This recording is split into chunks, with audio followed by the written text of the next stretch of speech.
자, 내 자신을 지키라. 왜 소크라테스가 그런 말을 했다 그러죠? 2500년 전 사람인데 내 자신을 알라. 근데 사실은 소크라테스가 그 말을 한 적은 없어요. 소크라테스보다 300년이 더 앞선 2800년 전에 델피라고 하는 아폴론 신탁지에 내 자신을 알라, 그노시세 아프톤 이렇게 헬라어가 써 있는데 어느 날 그 글귀를 보고 대리석 벽에 세워 있는 글귀를 보고 소크라테스가 너무 충격을 받은 거예요. 소크라테스가 갖고 있던 이론은 엔이다 오띠 우덴이다, 즉 본 것은 본 것이 아니다. 다른 말로 더 이렇게 의역을 하면 아는 것은 아는 것이 아니다. 뭘 안다고 얘기했는데 세월 지나니까 이론이 뒤집히니까 자기가 정말 무식했더란 얘기죠. 그래서 인간의 지식 체계는 불완전하구나. 안다는 게 제대로 아는 게 아니로구나. 그래서 본 것은 본 것이 아니다. 엔이다 오띠 우덴이다. 굉장히 유명한 얘기를 했는데 어쨌든 그런 사고를 갖고 있었기 때문에 그노시스 세아프톤이라고 하는 너 자신을 알아라. 왜? 남을 가리키는 선생인데 철학자인데 내가 나 자신을 몰라. 내 믿음의 정체성을 몰라. 여러분, 예수 안 믿는 박사학위 100개 가진 지구과학자가 자기가 어디서 왔는지 모르잖아요. 자기가 어디서 왔다고 생각하고 있어요? 원숭이가 자기 조상이라고 생각하고 있잖아요. 빅뱅 이론에 의해서 천지를 지으신 하나님 모르죠. 나를, 인간을 지으신 하나님을 모르니까 자기를 모르는 거예요. 그래서 소크라테스도 그걸 깨달은 거예요. 우리가 스스로 자신을 깨달아야 되겠구나. 근데 사도 바울은 오늘 목회자, 자기보다 30살 이상 덜 어린 신앙으로 나온 아들 같은 디모데에게 너 자신을 지켜라. 그래요. 오늘 저에게도 그리고 여러분 모두에게도 해당되는 말씀인 줄로 믿습니다. 특별히 목회 서신이다 보니까 목회자가 목회에게 주는 메시지가 이 디모데 전후서에 흐르는데 그 가운데서 목회를 어떻게 해야 될 것인가, 그 다음에 교인들을 대하는 자세가 어때야 될 것인가, 또 교인들이 목회자를 바라보는 시각이 어때야 될 것인가 하는 것들을 영적으로 하나님의 계시를 받아 성령의 감동으로 기록을 남겼어요. 근데 오늘 본문은 특별히 목회자에 대한 주제를 다루고 있기 때문에 제가 제 입으로 얘기하기는 상당히 껄끄러운 좀 오해의 소지가 있는 그런 본문이기도 한데, 그래서 제가 이것을 건너뛸까 생각했는데 개척하고 지금까지 사복음서에서 쭉 계속 시리즈로 한 번도 빼지 않고 쭉 갔는데 이 내용이 좀 거북스럽다고 해서 뺀다는 것은 맞지 않겠다 해가지고 그냥 다루고 지나가도록 하겠습니다. 이런 거를 뭐라 그러냐면 불편한 진실. 개그는 저 혼자 보는 것 같아요. 그래요. 자, 17절 18절에 보게 되면 잘 다스리는 장로들은 배나 존경할 자로 알되 말씀과 가르침에 수고하는 이들에게는 더욱 그리할 것이니 성경에 일렀으되 곡식을 밟아 떠는 소의 입에 망을 씌우지 말라 하였고 또 일꾼이 그 싹을 받는 것이 마땅하다 하였느니라. 그래요. 자, 이 초대교회 말할 때 여기 장로라고 하는 것은 사도 베드로가 스스로 자기를 장로라고 표현했어요. 그리고 다스리는 행정사역과 가르치는 사역을 둘 다 중복해서 했어요. 그러면서 행정사역의 일부를 또 초대교회에서는 사도행전 6장에 집사를 안수해서 세워갖고 여러분께서 집사는 종신직이지 안수집사와 서리집사가 구분이 없다 제가 말씀드렸어요. 그래서 다른 교회에서는 몰라도 적어도 제가 목회하는 교회에서는 안수집사와 서리집사를 구분하지 않습니다. 그래서 서리집사를 막바로 장로로 임명하지 그냥 서리집사에게 안수하고 안수집사 5년 또 뭐 서리집사 5년 만에 안수집사 5년 만에 장로, 그리고 뭐 10년 만에 이런 제도를 저는 사용하지는 않습니다. 어쨌든 초대교회는 행정적인 사역에 대해서 집사를 안수해서 세웠고 그 밖의 사람들을 장로회를 구성해서 장로회에서 안수해서 세운 사람이 사역자예요. 사도적 기능, 즉 목사 또는 교사, 가르치는 은사가 있는 사람들을 이렇게 구분했어요. 그래서 혼용, 혼제에서 사용했는데 장로라고 그랬고 목사라 그랬고 교사라 그랬고 사도라 그랬고, 이 다 가르치는 은사를 가리켜서 서로 이렇게 표현했어요. 그래서 사도 바울은 자기를 주로 직접 사도는 아니지만 12사도 가운데 포함되지는 않았지만 자칭 사도라고 이렇게 표현하고 있지요. 그리고 가르침에 수고하는 이들에게 더욱 그리하다. 가르치는 은사가 있는 사람들이 있어요. 우리가 목회자로 부름 받을 때 영 가르치는 것이 은사가 없는 분들이 있어요. 그래서 목사님들이 개척했는데 늘 어려움을 당하고 잘 안 되는 경우도 있고, 그런데 이게 뭐냐면 가르치는 은사가 없어요. 이분은 기존 교회 안에서 뭐 성가대를 봉사하거나 또는 뭐 구역을 같이 돌보거나 어떤 하나님 찬양을 잘하거나 하나님께서 주시는 어떤 탤런트가 있어요. 근데 이제 그쪽 방면에 쓰여지면 풍성하게 하나님의 교회를 풍성하게 할 텐데, 그렇지 못하고 자기 고집대로 하나님이 주신 은사가 다른 방향인데 원하는 일이 다르다고 해서 자기가 원하는 쪽으로 갖다 활용하면 은사가 제대로 활용되지 않는 거예요. 그래서 어쨌든 저거는 하나님이 주시는 은사인데, 은사는 선물이라 그랬죠. 선물은 받는 사람 마음이 아니라 주는 사람 마음이에요. 그래서 하나님께서 여러분들을 이 땅에 나게 하셨고 각자의 삶을 걸어가게 하는 가운데 특별히 은사를 주시는 것들이 있어요. 그래서 로마서에서도 에베소에서 특별히 고린도전서에도 은사들이 쭉 나오는데, 중복되는 것 빼면 대략 한 20가지 정도 나와요. 뭐 사도다, 선지자다, 복음 전한다, 다스리는 자다, 구제하는 자다, 뭐 그 밖에 사도행전 고린도전서 12장에 나오는 9가지 은사들.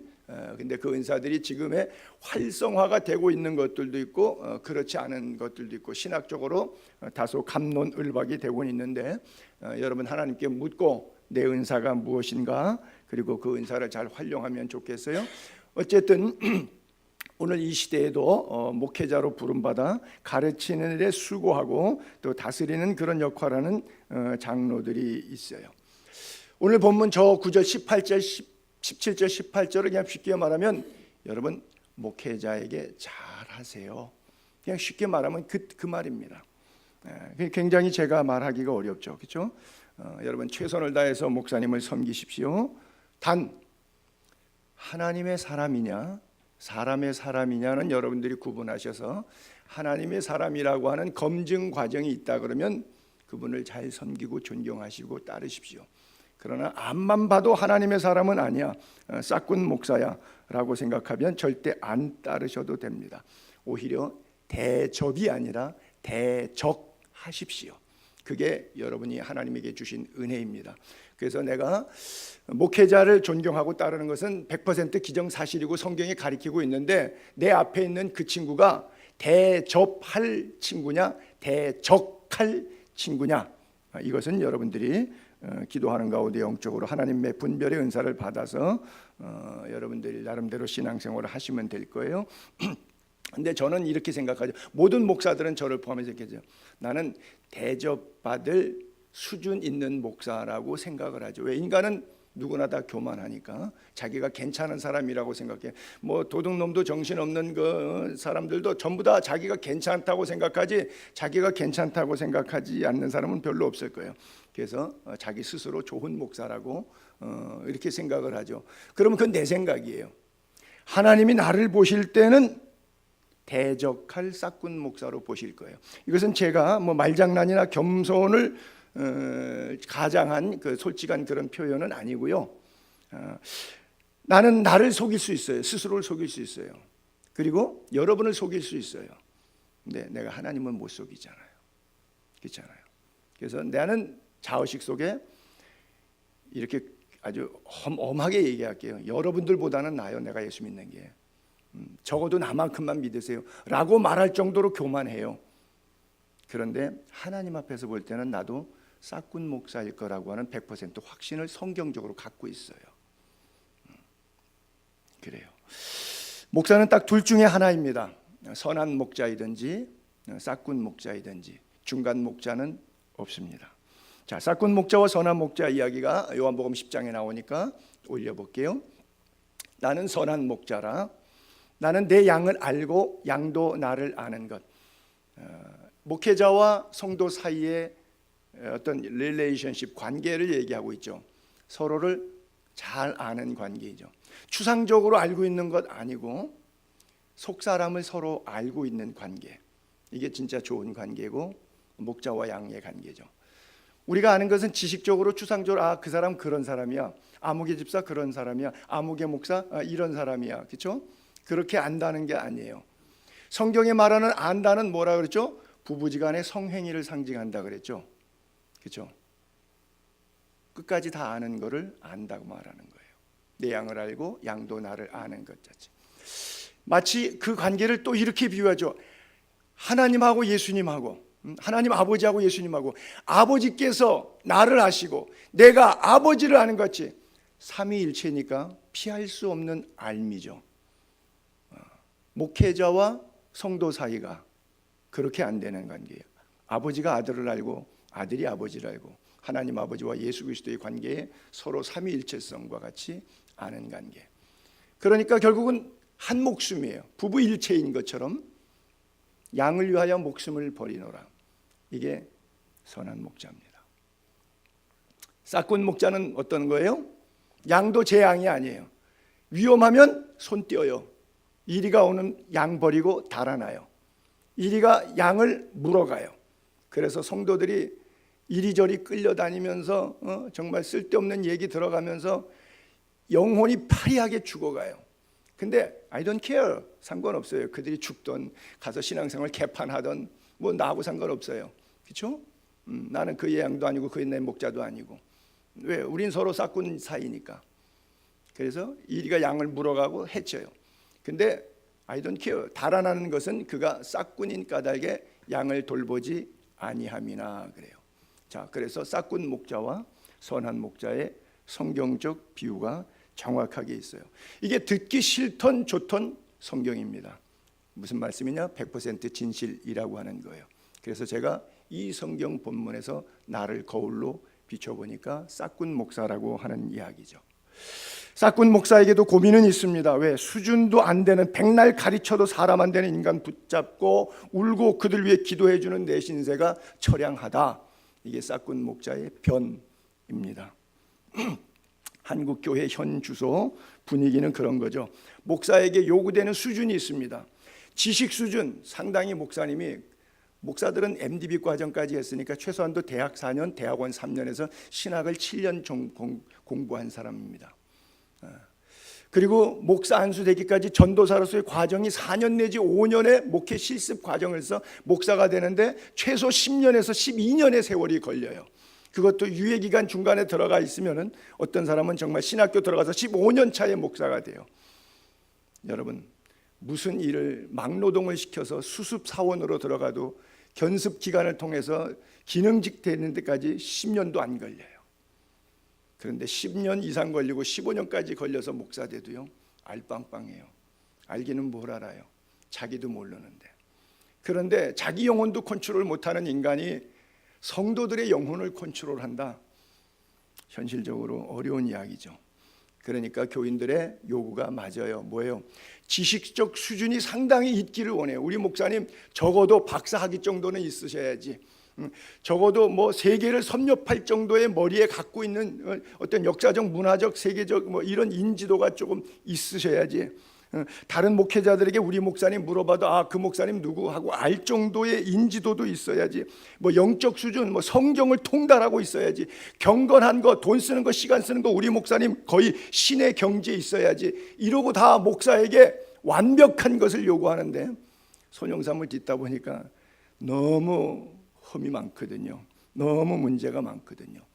제가 지금도 아파하는 기억나는 것 가운데 하나가 약수동 성결교회 중고등부 전도사인데 거기가 한 700~800명 모이는 교회에서 중고등부 학생들이 한 5~60명 있었던 것 같아요. 매주 토요일마다 학생 예배를 제가 설교를 인도하고 주일날은 또 1부 예배 드리고 2부 예배는 학생들 성경 공부 가리키고 이렇게 했는데 새로운 신자 유양이라고 하는 학생이 들어왔는데 저를 얼마나 잘 따르는지 몰라요. 저를 그렇게 존경할 수가 없어요. 근데 1년도 안 돼가지고 교회를 안 나와. 그래서 친구한테 야, 걔 열심히 잘 나오더니 왜 안 나오냐 그랬더니 토요일마다 우리가 신당동 가서 떡볶이, 약속의 땅이라고 하는 집에 가갖고 떡볶이를 사줬거든요. 제가 아이들하고 떡볶이를, 중고등부 학생들은 자꾸 먹이는 게 좋아요. 그래서 매주 토요일날 끝나면 같이 애들하고 어울려서 떡볶이 먹고 뭐 이러고 같이 놀았어요. 뭐 그때 나이가 제가 뭐 얼마 안 되니까 22, 23살밖에 안 됐을 때니까. 그리고 떡볶이를 먹고 요지를 사용했어요. 이 아이가 충격을 받은 거예요. 신령한 전도사님이 요지를 쓰시다니. 그래서 시험 들었어요. 그리고 교회를 안 나오기 시작했어요. 그리고 저도 다른 교회로 떠났고 그 이후에 걔도 뭐 영등포 쪽으로, 약수동에 살았었는데 영등포 쪽으로 이사를 가는 바람에 영원히 다시는 그 학생의 신앙생활을 어떻게 하는지 알 길이 없어요. 근데 어쨌든 제가 실족시킨 거예요. 요지질한 것 때문에. 이게 누가 잘했다 잘못했다를 논하는 것이 아니라 그만큼 기대감에 대한 현실적 이야기를 하고 있는 거예요. 성도들이 목사를 바라보는 것과 목사가 갖고 있는 삶의 영역의 울타리의 움직임들을 이야기하고 있는 거예요. 그래요. 사례비는 조금 받을수록 훌륭한 목회자라고 그래요. 그나마 그 조금 받은 돈마저도 자기를 위해서 가족을 위해 쓰지 않고 다른 사람을 위해 쓰면 훌륭한 목사님이라고 그래요. 참 좋은 목사님, 아주 영적인 목사님이라 그래요. 보통 대한민국의 중산층 정도 사람들이 소비하는 엔겔지수는 문화비, 외식하고 뭐 영화 보고 연극 보고 뭐 가족들과 함께 취미 오락도 이렇게 주변에 여행도 좀 다니면서 자동차 기름값 좀 쓰면서 이렇게 보내는 생활비를 그래요. 한 달에 그걸 엔겔지수라 그러는데 그 엔겔지수밖에 안 되는 것으로 목사는 살아가야 된다. 이렇게 생각을 하죠. 목회자의 온 생활이 그래야 신령한 목사가 된다. 자기는 절대 그렇게 찌질하고 궁상맞게는 살지 못하면서 목회자에게는 무조건 그렇게 살아야 목사답다라고 생각하는 사람들이 다 여러분들이신 거죠. 그런 인간들을 위해서 울며 기도하고 말씀으로 천국 갈 때까지 양육해 주는 것이 바로 목회라고 하는 것이고요. 지금 성경에 있는 2000년 전이나 오늘 우리 예수의 교회의 현 주소나 전혀 다르지 않죠. 그렇죠. 미국에 있는 우리 조카애가 걔가 우리 집안으로 말하면 장손인데 뉴욕의 NYU를 나왔습니다. 뉴욕에선 제일 좋은 대학입니다. 뉴욕 유니버시티라고요. 대학원은 예일 대학을 프린스턴을 나왔습니다. 하버드, 뭐 예일, 프린스턴, 뭐 계속 전 세계 뭐 3위 랭킹 안에 드는 그런 대학이에요. 자, 이 정도 나온 아이들은 최소한도 연봉이 1억 이하짜리는 없습니다. 10만 불에서 12만 불 정도 되니까 10만 불에서 10만 불이면 그저 1억 2천에서 1억 5천 정도가 졸업하자마자 대학원 나오자마자 받을 수 있는 연봉인데 이게 최저치고 괜찮은 애들은 20만 불짜리 연봉으로 갑니다. 즉 2억 4천만 원짜리 연봉 보통 그렇게 갑니다. 그렇게 나와갖고 뭐 하느냐? 목사합니다. 얼마 받느냐? 5만 불 받아요. 그러면 한 5천만 원, 6천만 원 돈 되는 돈이죠. 한 달에 한 4, 500만 원 이상 받는 거죠. 한 500만 원 돈 받는 거죠. 그러면 그래요. 그것도 많다. 그래요. 일반인들 같으면 너는 그거밖에 못 받냐? 바보냐 너가? 그렇게 공부해가지고 그렇게 말하는 거고, 목사라 그러니까 그거 3분의 1밖에 못 받아도 그것도 많다. 이유와 가치 기준은 어디에서 있는 거죠? 우리의 생각 속에 있을 뿐이죠. 하나님이 그렇게 결정하시는 건 아니죠. 조금 더 그거 갖고 어떻게 살겠냐고 이렇게 돈 얘기 좀 하면 돈 밝히는 싹군 목사라고 눈을 부릅뜨고 도둑놈 소리라고 금방 목사 비난하는 얘기 들어옵니다.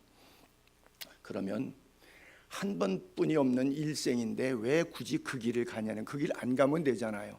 저도 우리 아들에게 그 길 못 가게 2달 동안 말렸거든요. 굳이 가겠다고. 그래서 자식 이기는 부모가 없기 때문에 제가 졌지만 한 번뿐인 인생을 왜 그 길을 갔느냐? 부르심 때문에 가는 겁니다. 위에 계신 분이 불렀어요. 영삼아, 사무엘아, 사무엘아, 이사야야, 예레미야야, 아모스야. 그냥 간 거예요. 물론 하나님이 안 불렀는데 지가 좋아서 신학교 가갖고 큰 교회 목사 보니까 뭐 타는 차나 쓰는 생활이나 이게 뭐 장난이 아니거든요. 목사 직업 가운데 하나 괜찮네. 그래서 가는 사람이 대한민국의 90%입니다. 그러니 개척하면 90%가 문을 닫게 되죠. 의도가 잘못되었으니까. 현실에 만연되어 있다 보니까 우리 눈앞에 여러분들 앞에까지 포함해서 좋은 목사를 볼 수가 없거든요. 현실 사회 속에서 정말 영역 있는 목사, 하나님이 쓰시는 종을 여러분들이 어디 가서 만날 길이 없으니까 도낀 객긴 그러고 사는 거예요. 우리끼리 쎄쎄쎄 하면서 사치기 삽삽봉하고 사는 거죠. 하나님의 부르심 때문에 자신의 삶과 생명까지 내려놓고 물질적인 것을 다 보지 않고 그리고 물질이 있는 사람들에게 당신 물질 때문에 죽어 하나님의 선한 역사 위에서 하나님이 주신 소명대로 살다가 죽으십시오 라고 얘기하니까 물질 있는 사람이 아이고 저거 돈도 없는 게 찌질이 지가 없으니까 이런 소리나 한다고 뭐 이런 것이 오늘 우리들의 현실이죠.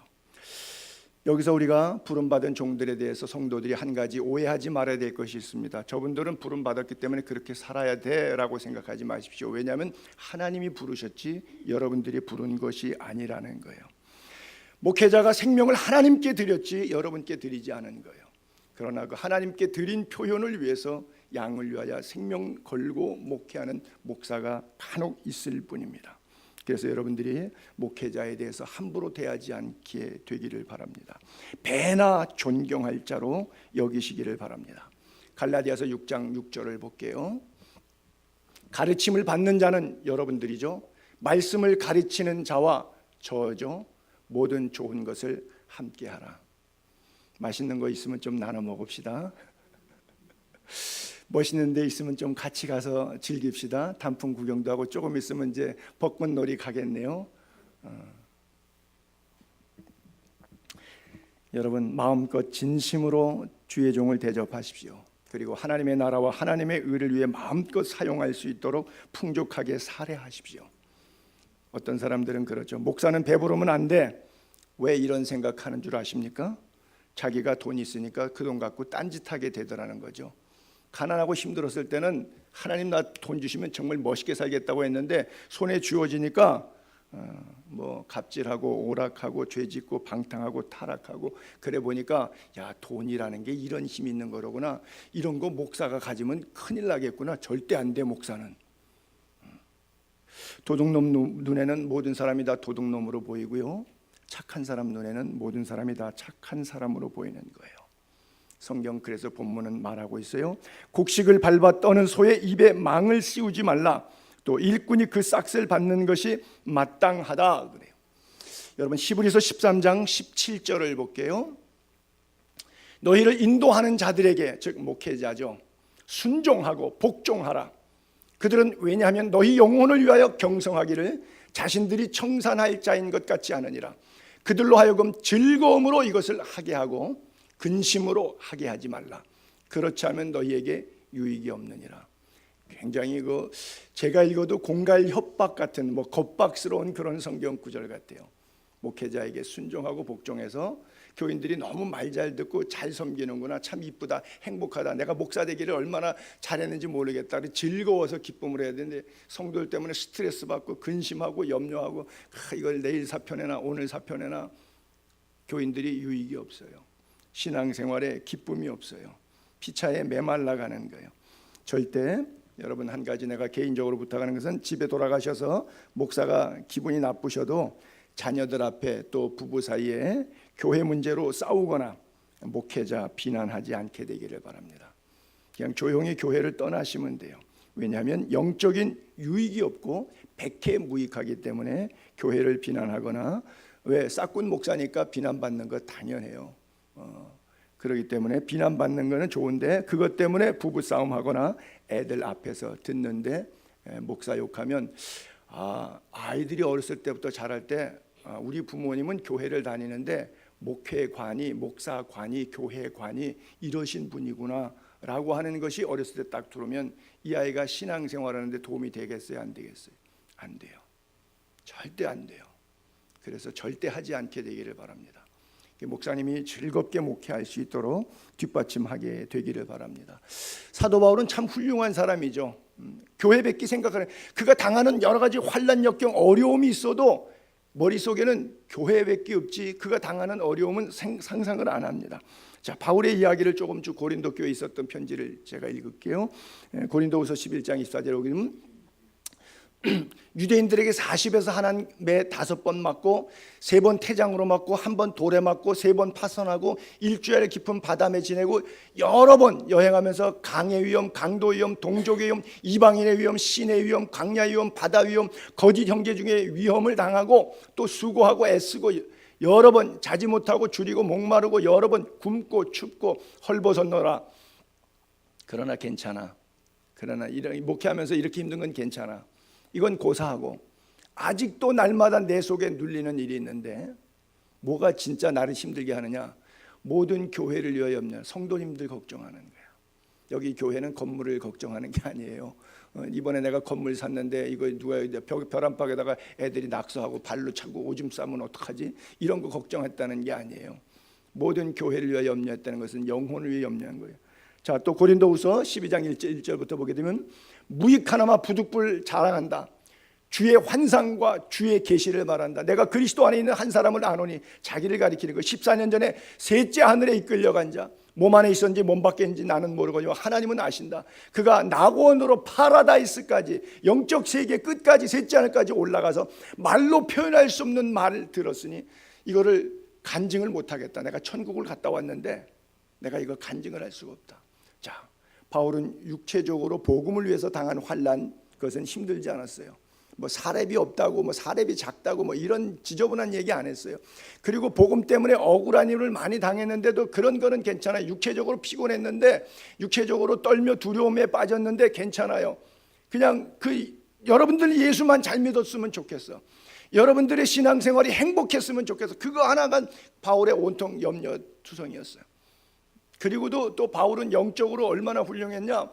하나님이 오죽하면 사도 바울을 셋째 하늘까지 올려면, 첫째 하늘만 가봐도 내가 황송할 것 같은데 바울은 둘째 통과 셋째 하늘까지 가서 낙원에서 주님을 만났는데 그 주님과의 대화의 속삭임과 낙원에 펼쳐진 요한계시록의 그 환상과 계시가 눈앞에 펼쳐졌는데 그 누구에게 설명할 길이 없어. 그런 영적인 세계를 섭렵하고 온 사람이니까 목숨 걸고 죽을 때까지 배반하지 않고, 주의 이름 배반하지 않고 사도의 길을 멋있게 가지 않습니까? 이렇게 훌륭한 목사님인데, 근데 그런 목사님한테도 이 백바이킹하는 교인이 있어요. 보세요, 고린도후서 12장 6절에 그 고린도 교회 얘기하는 게 계속 지금 고린도서에 있는 거예요. 하여간 어떤 그런 인간의 말이, 내가 너희에게 짐을 지우지는 않았으나 아주 말을 멋지게 잘해서 정말 좋은 목사인 것처럼 뭐 그렇게 했는데 교활한 목사라 이거야. 교활한 목사. 교활한 자가 돼서 속임수로 취하했다. 앞으로는 돈 안 가져가면서 뒤로는 돈 다 빼가. 사례비는 작게 책정해놓고 뒤에서 빼가는 베네핏은 사례비의 5배를 빼가, 10배를 빼가. 속임수로 취하는 거야. 트릭을 쓰는 거야. 사도 바울이 이런 얘기를 들었어요, 목회하면서. 그러니까 바울이 화가 좀 났겠죠. 내가 너희에게 보낸 자 중에 누구로 너희의 이득을 줘? 누가 그랬는지 육가 원칙에 의해서 결과의 증명을 좀 대봐라. 누가 그런 일들을 했느냐? 사실이 아닌 것 같고 자꾸 이렇게 사람 피곤하게 하는 것 아니다. 자, 고린도후서 9장 계속 보게 되면 2절에 그들에게 이렇게 권면하죠. 다른 사람은 몰라도, 다른 교회 교인은 몰라도 적어도 예수의 교회 교인이라면 뭐 이런 뜻이에요. 다른 사람에게는 내가 사도가 아닐지라도 너희에게는 사도가 아니냐. 나의 사도됨을 주 안에서 인친 것이 너희가 아니냐. 나를 비판하는 자들에게 변명할 것이 이것이니, 우리가 먹고 마실 권한, 뭐 사례비 받아서 내가 풍족하게 살아도 권리가 없어서 안 그런 게 아니다 이거지. 그러면서 예를 드는 것이, 누가 자기 비용으로 군복무하고, 누가 포도 심고 열매 안 먹고, 누가 양떼 기르고 양젖 안 먹느냐? 누가 안 먹냐? 내가 사람의 예대로 이것을 말하느냐? 상식적으로 아니다. 율법에서도 내 말을 증명해 주고 있다. 그리고 신명기 25장 4절에 이 율법을 인용하는 거예요. 모세 율법에 곡식을 밟아 떠는 소에게 망을 씌우지 말라 기록하였으되, 하나님께서 어찌 소들 때문에 소 걱정해서 그런 말씀 아니에요. 오로지 우리를 위하여 말씀하시는 것이 아니에요. 과연 우리를 위하여 기록된 것이니, 밭 가는 자는 소망을 가지고 갈고 곡식 떠는 자는 함께 얻을 소망을 가지고 떠는 것이라. 합력하여 선을 이룬다는 것이죠. 우리가 너희에게 신령한 것을 뿌렸은즉 너희가 육적인 것을 거두기로 과하다 하겠느냐. 바울은 일생 하나님이 주신 계시 말씀 갖고 복음 사역에 하니까 다른 사역에 치우치지 않잖아요. 오직 기도하고 말씀에 전무하니까 나머지 다른 일을 하는 일반인들의 직장 생활에서 육적인 것을 거두었을 때 말씀과 기도에 전무하는 사역 대접하는 것을 이게 나쁘다 과하다 하느냐. 내 말이 아니라 율법에도 써 있다. 이것은 너희를 위해서 합력해서 선을 이루는 하나님의 제도다. 그렇게 설명을 하고 있어요. 이게 비단 율법뿐만이 아니라 예수님이 오셔서 산상수훈 설교하실 때도 또 신약의 이곳저곳을 다니시면서 말씀하셨을 때도 이런 구절을 인용하셨는데 12제자를 뽑았을 때 12제자에게 마을과 도시를 흩어질 때 또 70인들의 전도대를 만들어 70명을 둘씩 짝져서 각 집으로 들여보냈을 때 그때 하셨던 말씀 마태복음과 누가복음에 예수께서 12제자를 택했어요. 그리고 그를 보내시며 이렇게 명령하십니다. 여행 간다고 배냥 뭐 두벌 옷이나 신 지팡이 이런 거 필요 없다 이거죠. 제가 이번에 미자립교 성지순례 갈 때도 목사님 입고 간 대로 입고 오십시오. 나도 입고 간 대로 입고 올 겁니다. 그냥 그래서 저는 한 주간 더신데 2주간 동안 입고 간 대로 입고 왔는데 아마 우리 교인들 저하고 터키, 그리스, 이스라엘 뭐 요르단 가보신 분들은 아마 알 거예요. 저는 그냥 입고 간 신발 옷 그대로 그냥 다시 돌아온 사람이거든요. 와이셔츠만 한번 중간에 갈아입었어요. 근데 예수님이 부탁을 했어요. 여행을 떠날 때 배냥, 두벌옷, 신발, 지팡이 가지지 말라는 거죠. 왜? 하나님이 현지에서 다 주신다는 거죠. 일꾼이 자기 먹을 것 받는 것이 마땅함이라. 똑같이 70인 전도대 보낼 때도 누가복음에 보게 되면 그 후에 주께서 따로 70명을 세웠어요. 친히 가려하는 각 동네 지역으로 둘씩 먼저 앞서 보내요. 그리고 그 집에 들어가면 주는 건 먹고 마셔라. 일꾼이 그 싹스를 받는 것이 마땅하니라 그랬어요. 요즘에는 저 표현이 어렵죠.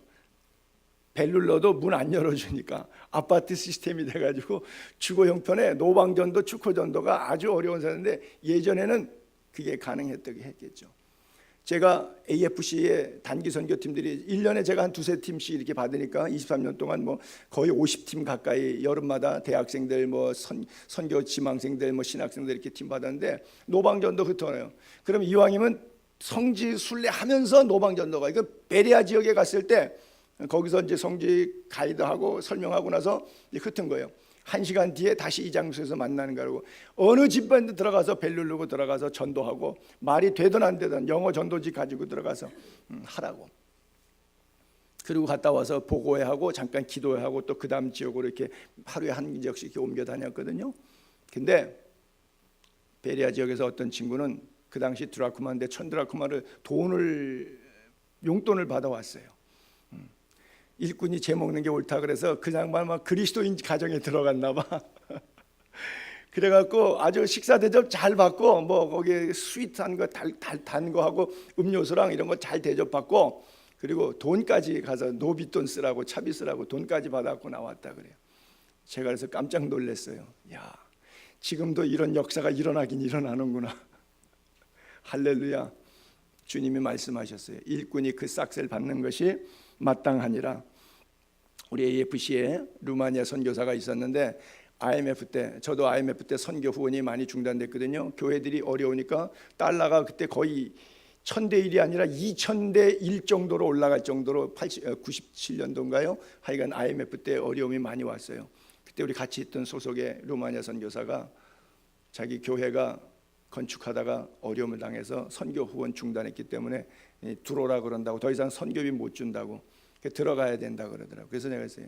그동안에 와서 몇 년 동안 사역을 했는데 현지인들이 있지 않느냐. 아니 돈 때문에 나온 거 돈 받아서 일한 건 아니지 않느냐. 그러니까 후배기 때문에 남아라. 잔류해라. 잔류하다 보면 길이 나온다. 그랬는데 아마 부인하고 합의가 안 됐던 것 같아요. 뭐 제가 여성을 폄하하는 건 아닌데 아무래도 부인은 당장 자식과 생계 문제가 있잖아요.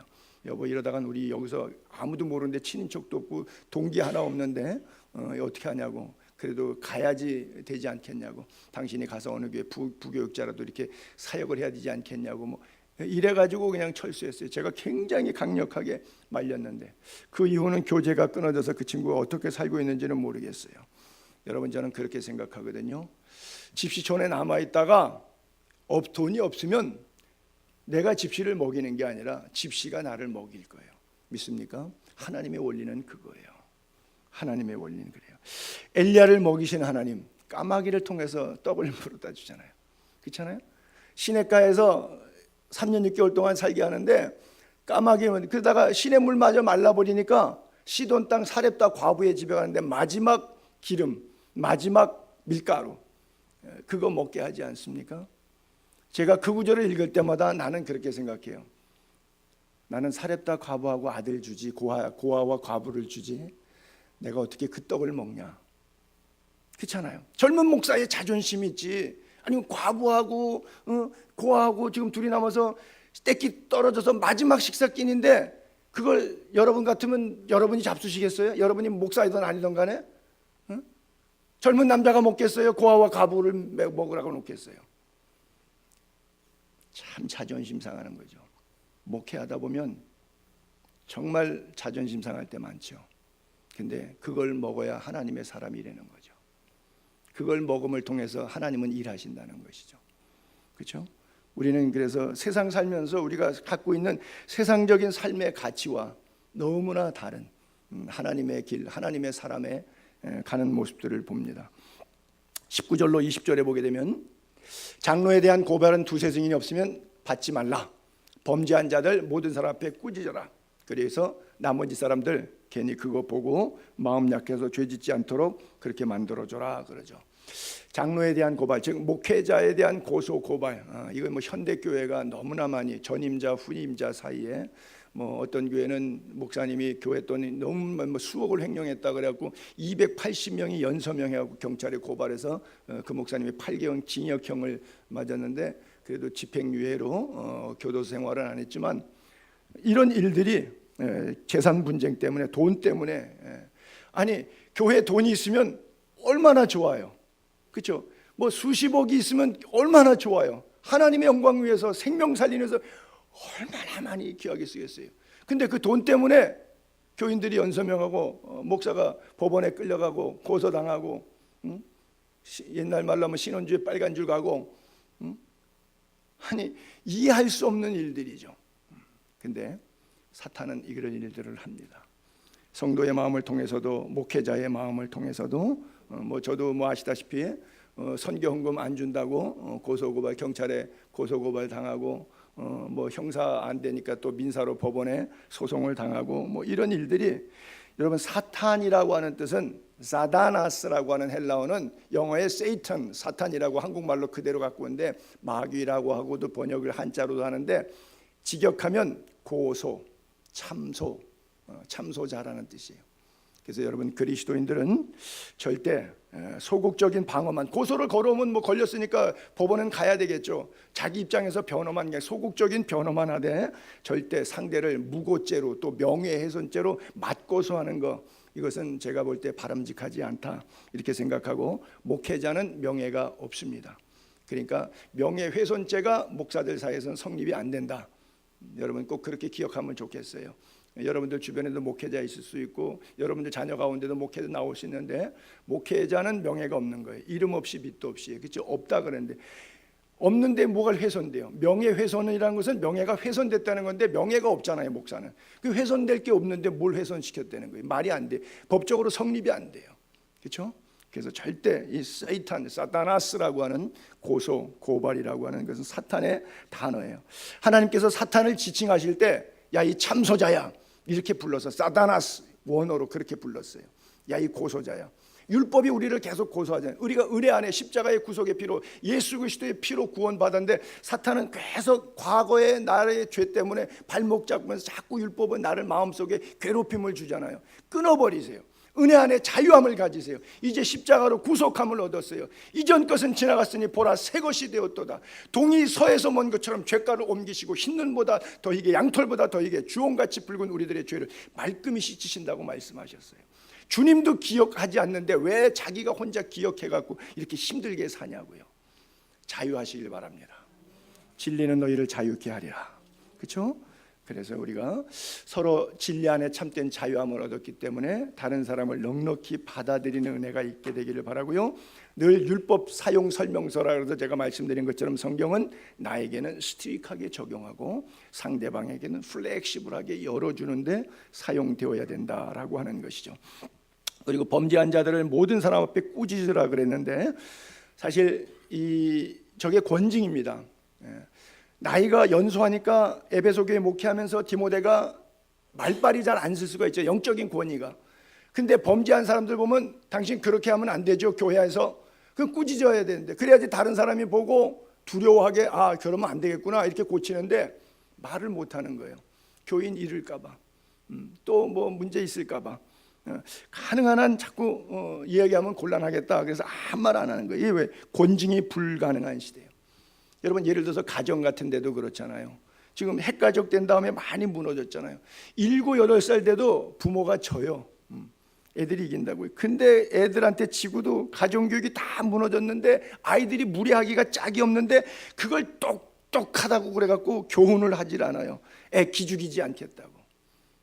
목사도 마찬가지예요. 교인들 기죽이지 않겠다고 잘못하고 죄짓고 타락하고 부패하고 하나님을 떠나 사는데도 말 안 해요. 왜? 듣기 싫은 얘기 해봐야 소용없잖아요.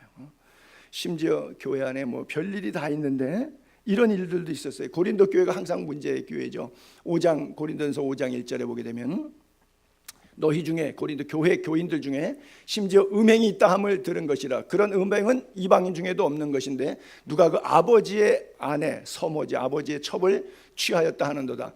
그리하고도 오히려 너희가 교만하여져서 어찌하여 통한이 여기지 않고 이건 잘못됐다.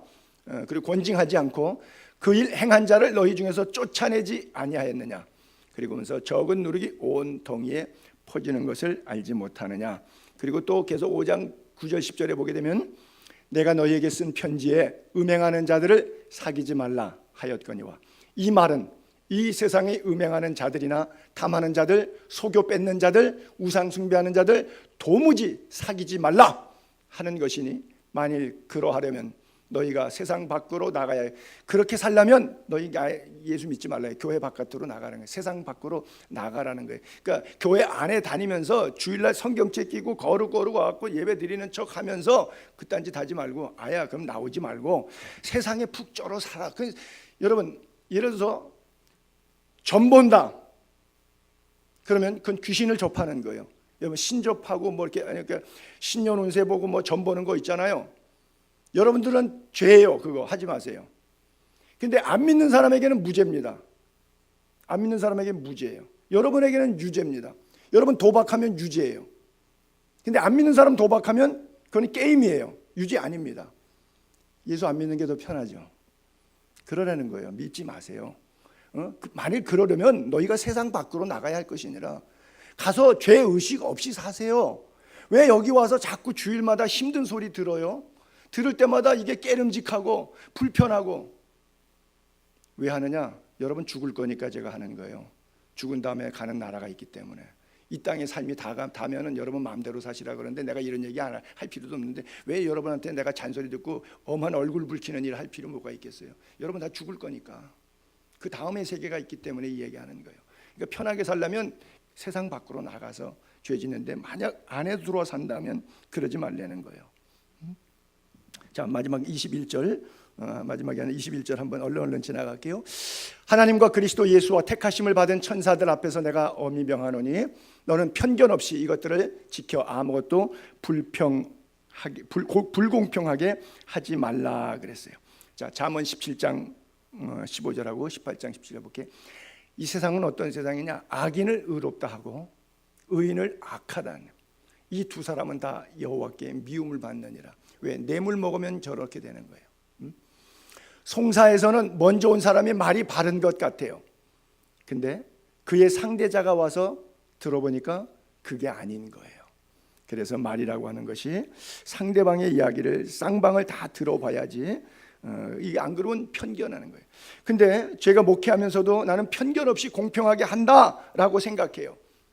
제가 손영삼 목사가 예수에게 목회하면서 편견 없이 공평하게 한다. 그런데 어떤 성도가 목사님 편견이 있다, 공평하지 않다라고 느끼면 목사는 얼른 접수해야 돼요.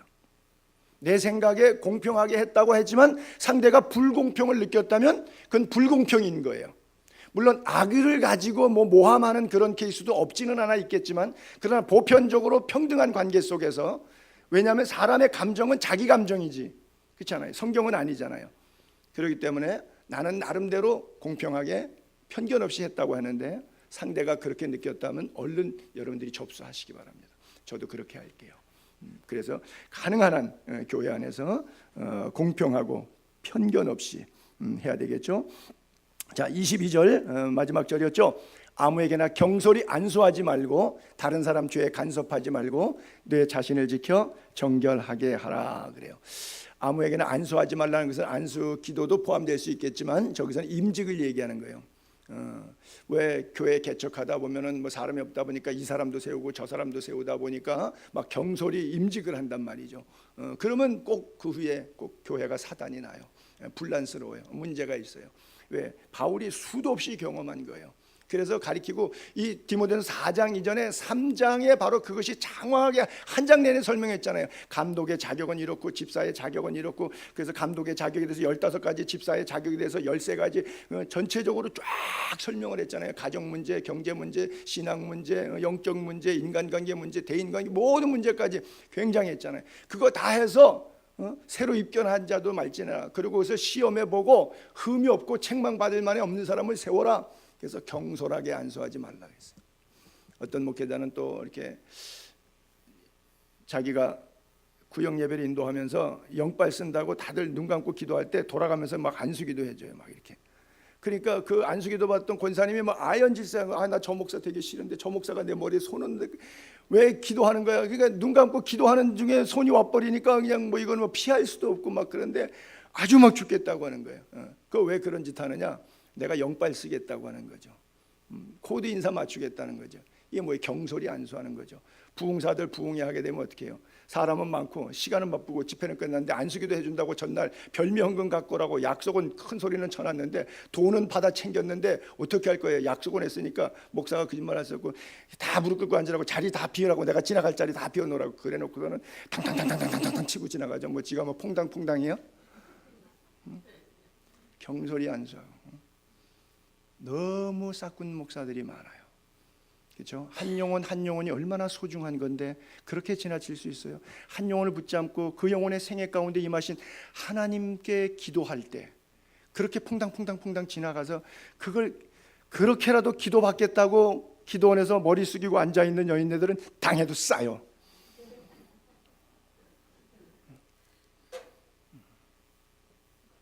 말씀을 정리할게요. 마지막 사도행전 20장 28절 볼게요. 세 가지 빨간 글자 있는데, 자기를 위하여, 양떼를 위하여, 교회를 위하여. 목회자에게 주는 교훈이면서 동시에 여러분 피차 우리가 이 메시지를 새겨들어서 정말 내 자신을 지켜 정결케 하려면, 우리가 신앙생활 지켜서 정결케 하려면 자신을 위해서 삼가합시다. 서로 성도 사이를 위해서, 온 양떼를 위해서 서로 삼가합시다. 그리고 교회를 위해서 삼가합시다. 감독자로 우리를 삼으신 이유를 바로 그것이라고 표현하고 있는데, 이것은 사도 바울의 고별 설교였었습니다.